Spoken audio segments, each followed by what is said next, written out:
The road to earning a driving license in Cambodia is one that requires patience and resolve. However, the end result grants a life of independence and self-reliance that may be hitherto overlooked. To achieve this, you must successfully pass both sections of the exam, the theory and the practical. The theory or law portion of the exam tests your knowledge of rules and laws regarding transport. This part is formatted in a multiple-choice style, in which you will be presented with a question and 3 to 4 answer choices, with only one of them being the correct answer, which you must select.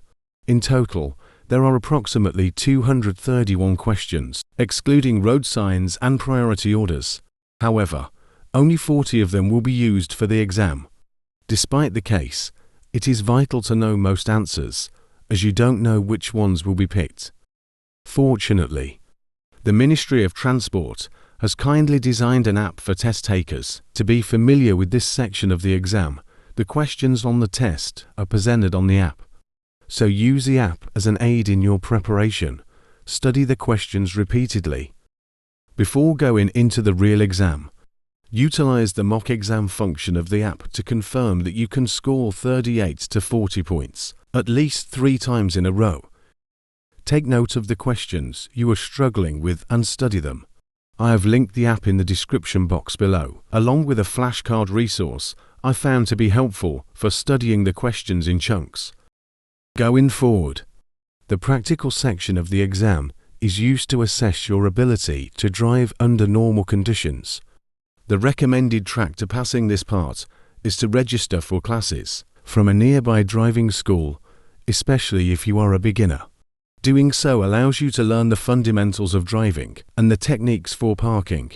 In the case that you are still unacquainted with operating on the road after the classes, a suggestion would be to either 1. Apply for additional classes, or 2.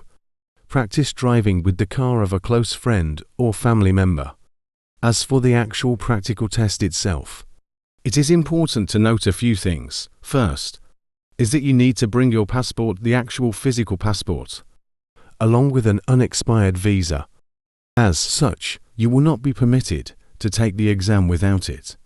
Remembering learned, minuscule details is also crucial, as fear or anxiety oftentimes offsets this in fraught situations. Remember to stop for 5 seconds when you see a stop sign, and to not drive above the speed limit. Be cognizant of the left and right turn signs, and do not forget to signal prior to the exam. Confirm that you can parallel and perpendicular park well. Lastly, be on time for the scheduled exam and have a good night's rest. I hope you find this video helpful.